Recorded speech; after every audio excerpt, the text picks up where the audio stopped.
করেন কাকা, ওই টাকাগুলো চুরি করে নিয়ে গেছে আপনার বাড়িতে। শুনলি তো, তুই কত বড় লোভী, কত বড় প্রতারক। না কাকা, আমি লুবিও না, আমি প্রতারকও না। আপনার ভুল আছে কাকা। ওই আলামিন আপনারা সব মিছে কথা কয়েছে। ওই আলামিন আমারে কি কয়েছে এবার শোনেন আপনি। এ মইনুল, আমরা কিন্তু এখন কাউন্সিলে যাব না। কেন? আরে কেন আবার? চেয়ারম্যানের টাকা চেয়ারম্যানরে ফেরত দেবো না?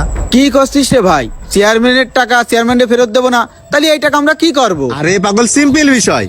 এই টাকাগুলো আমরা দুজন ভাগ করে নেব। আরে না, তুই এসব কি করছিস? এটা কোনোদিন সম্ভব না। আরে পাগল, সম্ভব। শোন, আমি তোরে বুদ্ধি দিচ্ছি।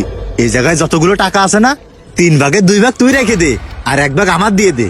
শোন, কাক পক্ষী বাতাসে কেউ জানবে না। না রে ভাই, তুই এসব কি করছিস? এই কাজ আমি জীবনেও করতে পারবো না ভাই। চেয়ারম্যানের টাকা আমি চেয়ারম্যানে ফেরত দেবো।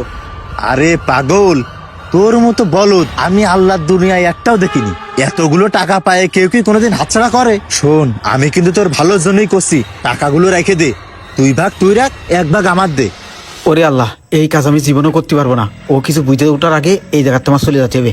কি করছিস রে ভাই? তোর কথা তো আমি কিছুই বুঝতে পারতেছি না। আরে না বুঝার কি আছে, তুই আমার সাথে চল, আমি তোর ভালো করে বুঝাই দিবানে। আয় আচ্ছা চল। চল।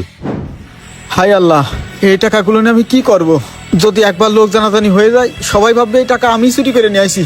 এই টাকা রাখা ঠিক হবে না। চেয়ারম্যানের টাকা আমি চেয়ারম্যানই দিয়ে আসবো। চেয়ারম্যান কাকা, সবকিছু শুনেছেন তো? ওই আলামিন আমারে এই কথাগুলো কয়েছে। আমি আলামিনের কথায় রাজি হইনি।